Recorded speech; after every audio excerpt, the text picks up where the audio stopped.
Bonjour, je m'appelle Esther, je viens de faire mon Aliyah et je viens de France. Khalat. Vous avez déjà entendu ce mot khalat? Quelle est la signification de ce terme? Nous allons en parler dans cette vidéo. En hébreu, il y a beaucoup d'expressions qui sont désignées par des abréviations. Certaines proviennent du langage militaire et d'autres se sont simplement développées dans la langue hébraïque. Par exemple, le mot Dash est l'acronyme de l'expression Drishat Shalom, passer le bonjour. Le mot Aoum est l'acronyme de Aoumot Ameoud Adot, qui correspond en français à l'ONU, Organisation des Nations Unies. Même le mot Tana, la Bible, est un acronyme des mots Torah, Nevi'im et Ketuvim, les 3 livres qui la composent. Non seulement l'hébreu est une langue difficile, mais il faut aussi connaître des mots qui correspondent aux initiales d'un mot composé. Parmi ces mots, il y a le terme Khalat.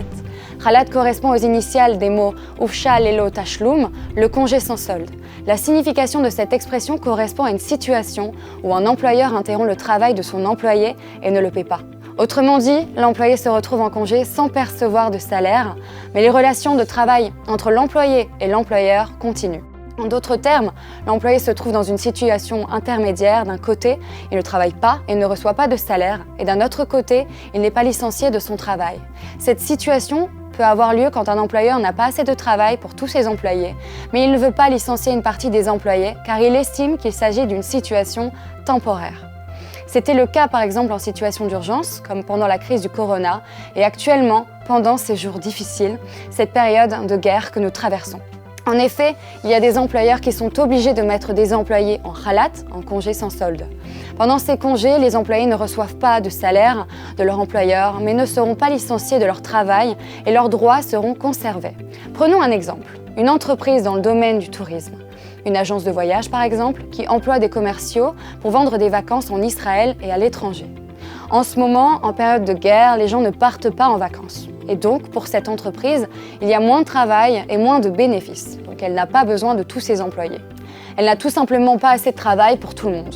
C'est pour cela que cet employeur mettra une partie de ses employés en congé sans solde pour une période temporaire en Ufsha Lelo Tashlum ou dans le langage courant en Israël en Khalat.